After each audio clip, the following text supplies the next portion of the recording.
Dragi gruntovčani, dobar dan. Pa krenimo sa Maxi košaricom. U Maxi košarici idući tjedan jedan novitet sa Grunteka, žuta lubenica.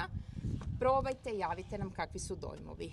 Buča, korabica, kovrčavi kelj, patliđan, šeri rajčica, pori luk, tikvica, krastavac, miks paprika i rajčica. Od začina, peršin, bosiljak i timijan. U mini košarici dinja, buča, patliđan, tikvica, paprika miks, također korabica, šeri, blitva, kovrčavi kelj, od začina bosiljak, timijan i peršin. Jedan info za vas, a to je ako ne budemo imali dovoljno zrelih dinja, pošto one sada različito zriju, moglo bi se dogoditi da koji mini dobije također žutu lubenicu umjesto dinje. Uživajte, dobar tek!